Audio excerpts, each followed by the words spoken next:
जिस व्यक्ति से आपका स्नेह होता है, आप उसके खिलाफ कुछ भी सुन नहीं सकते। आप उसके खिलाफ कुछ नहीं सुन सकते, क्योंकि आपका प्रेम उसके प्रति हो गया, आपका स्नेह उसके प्रति हो गया। आप कैसे सुन? जितनी मेरी जीजियां बैठी हैं, जितने मेरे जीजा बैठे हैं, जितनी मेरी माताएं बैठी हैं, जितने मेरे भाई बैठे हैं, जितने मेरे जीजा बैठे हैं, जितने मेरे बुजुर्ग माता पिता बैठे हैं, आप सब जरा विचार कर कर बताना, एक बेटा कोई गलती करता है और लोग आकर बता देते हैं। एक बेटा गलती करता है और किसी ने आकर बताया कि तुम्हारे बेटे ने ये गलती करी है, तुम्हारे बेटे ने ऐसा कर दिया, तुम्हारे बेटे ने वैसा कर दिया, तुम्हारा बेटा ऐसा गलत कर रहा है। ईमानदारी से बोलना, माँ मानने को तैयार हो जाती है क्या कि मेरा बेटा ऐसा कर सकता? माँ मानती ही नहीं, माँ मानने को तैयार ही नहीं होती है, माँ मान ही नहीं पाती। क्यों? क्योंकि एक माँ अपनी बेटी से इतना प्रेम करती है, एक माँ अपने बेटे से इतना स्नेह करती है, इतना प्रेम करती है, इतना स्नेह करती है कि वो कुछ मानने को तैयार ही नहीं होती। वो कुछ मानती है।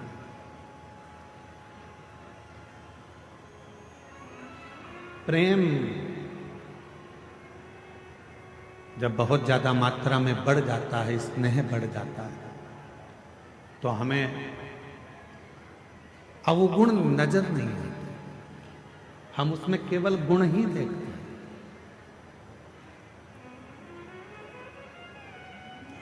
हम उसमें अवगुण नहीं देख रहे हैं, हम केवल उसमें गुण देख रहे हैं। हम आपसे एक बात पूछें, जरा उत्तर दें। तुम्हारे लड़के की शादी पक्की हुई, जिस लड़की को तुम देख कर आए हो, लड़के के लिए पसंद कर कर आए हो, उसमें तुम्हें बहुत सारे गुण नजर आते हैं। आते से कहते हो, गुरुजी इतनी अच्छी लड़की है, एकदम बढ़िया, दिखने में भी सुंदर है, एजुकेशन अच्छी है, पढ़ाई अच्छी है, हाइट पर्सनालिटी अच्छी है, बोलने चलने में अच्छी है, वो सब तरह से श्रेष्ठ है।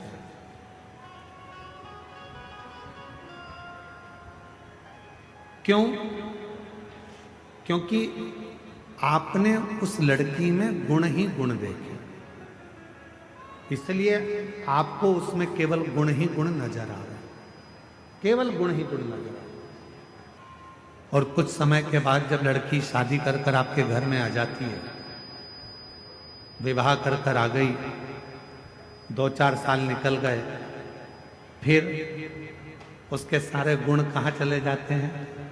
अब आप उसमें गुण नहीं देख रहे, आप उसमें अब दिन भर सुबह से शाम तक अवगुण ढूंढने का प्रयास कर। दिन भर हम उसमें अवगुण ढूंढ रहे हैं, दिन भर हम उसमें अवगुण देख रहे हैं, हम उसमें गुण नहीं ढूंढ पा रहे, हम उसमें अवगुण ढूंढ रहे। पहले वही बहू 7 बजे उठकर आती थी तो तुम कुछ नहीं कहते थे, अब वही बहू 7 बजे उठती है तो तुम्हें लगता है कि बहुत देर से उठ रही। लड़की वही है, पहले हमने उसमें केवल गुण देखा और अब हम उसमें अवगुण देख रहे हैं। अब हम उसमें गुण नहीं देख पा रहे, अब हम उसमें अवगुण देख रहे हैं। थोड़ा सा भी भोजन बिगाड़ दिया, थोड़ा सा भी भोजन बिगाड़ दिया तो कह दिया तुम्हारे बाप ने यही सिखाया। और पहले तो अगर वो थोड़ा सा भी भोजन कुछ बनाकर तुम्हारे सामने ला देती थी तो तुम उसमें ही प्रसन्न हो जाते थे कि इतना अच्छा भोजन बनाया, इतना श्रेष्ठ भोजन बना है, तुम उसमें भी प्रसन्न हो जाते थे। अब तुम्हें उसमें अवगुण दिख रहा है। यहां जितने बैठे हैं, यहां मेरी जितनी भी माताएं बैठी हैं, जितने भी पिता बैठे हैं, मैं आप सबसे एक निवेदन करूं, उत्तर दीजिएगा जरा से।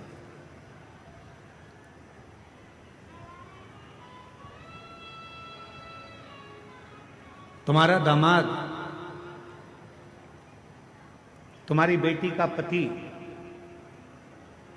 तुम्हारी बेटी को घुमाने लेकर जाए तो तुम्हें कैसा लगेगा? अच्छा लगेगा कि बुरा लगेगा? जम के तो बोलो, अच्छा लगेगा। पड़ोसी से कहोगे इतना अच्छा दामाद मिला है, मेरी बेटी को खूब घुमाता, खूब घुमाता। और अगर वही काम तुम्हारा बेटा करे और तुम्हारी बहू को घुमाने ले जाए तो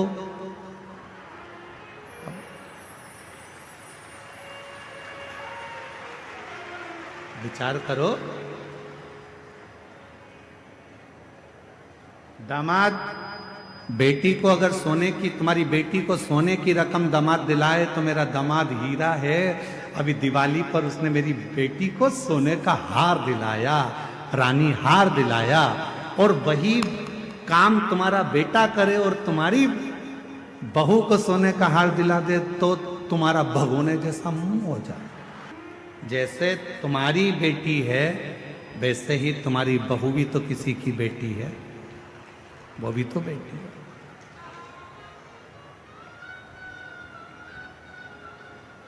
फिर दो मुख क्यों?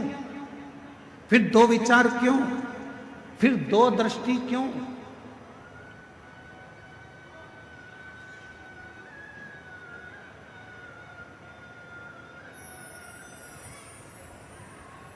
गणेश जी की कितनी धर्म पत्नियां हैं? जम के बोलो जरा। दो। क्या नाम है? सिद्धि। किसी ने शंकर भगवान से कभी पूछा कि भोलेनाथ जी, आपने अपने गणेश जी के लिए, बेटे के लिए दो पत्नी क्यों ढूंढी? मां जगत जननी जगदम्बा अम्बा मां पार्वती जी, आपने अपने बेटे के लिए दो बहू क्यों ढूंढी? किसी ने पूछा कभी गणेश जी महाराज से कि गणेश जी, आपके लिए आपके माता पिता ने दो पत्नी क्यों ढूंढी? क्या आपके लिए एक धर्म पत्नी श्रेष्ठ नहीं थी? फिर आपने दो पत्नियों को क्यों धारण किया, दो पत्नी क्यों रखी? तो कोई देव अधिदेव महादेव से पूछे तो देव अधिदेव महादेव एक बात कहते हैं कि मैंने अपने पुत्र गणेश के लिए दो पत्नियां इसलिए ढूंढी हैं क्योंकि गणेश जी को बुद्धि का देव कहा जाता है, और बुद्धि कभी भी इधर उधर भटके ना। दोनों ओर अगर बुद्धि जाए भी तो दोनों ओर रिद्धि और सिद्धि होना चाहिए, दोनों ओर बुद्धि को संभालने के लिए।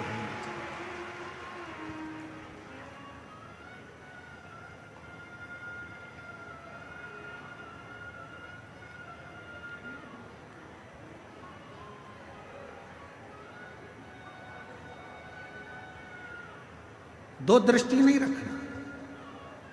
हमारी बुद्धि दो तरह से बढ़ जाती है। बेटी और दामाद के लिए हमारी बुद्धि कुछ और कहती है, और बेटा और बहू के लिए हमारी बुद्धि कुछ और कहती है। तुम्हारा दामाद, तुम्हारी बेटी बीमार पड़ गई, तुम्हारी बेटी बीमार पड़ी और तुम्हारा दामाद उसको हॉस्पिटल दिखाने ले गया। तुम्हारा दामाद घर में पोछा लगा दिया, तुम्हारे दामाद ने झाड़ू लगा दी, तुम्हारे दामाद ने चाय बनाकर पिला दी, और तुम उससे मिलने गए। मेरा दामाद इतना हीरा है, मेरी बेटी बीमार पड़ गई तो इतनी सेवा कर रहा, इतनी सेवा कर रहा, और मालूम पड़े तुम्हारी बहू बीमार पड़ जाए और तुम्हारा बेटा वही की वही करे तो मेरा बेटा तो लल्लू हो गया।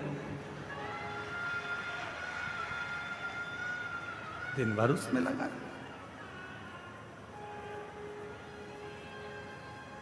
दिन भर। दो बुद्धि नहीं चाहिए। रिद्धि सीधी के दाता गजानन तुम्हें सबसे पहले हमारा नमस्कार है। रिद्धि सीधी के दाता गजानन तुम्हें सबसे पहले हमारा नमस्कार है। रिद्धि सिद्धि के दाता गजानन तुम्हें सबसे पहले हमारा नमस्कार है। एक बुद्धि रखिए, समदृष्टि रखिए, समदृष्टि। बेटी बीमार पड़ गई, चिंता लग गई, मेरी बेटी 3 दिन से बीमार है, मेरी बेटी ने कुछ नहीं खाया। बहू बीमार पड़ गई, ढोंग कर रही है।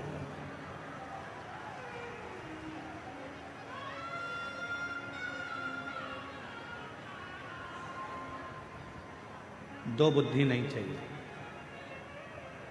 दो दृष्टि नहीं चाहिए, दो विचार नहीं चाहिए।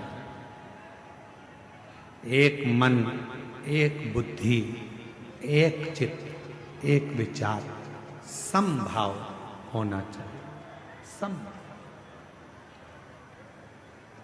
जब हमारी जिंदगी में हम समता का भाव रखेंगे, तब हमारे जीवन में देव अधिदेव महादेव कृपा करना प्रारंभ कर देंगे और हमारी जिंदगी को श्रेष्ठ बनाएंगे। हम समता का भाव ही नहीं रखते।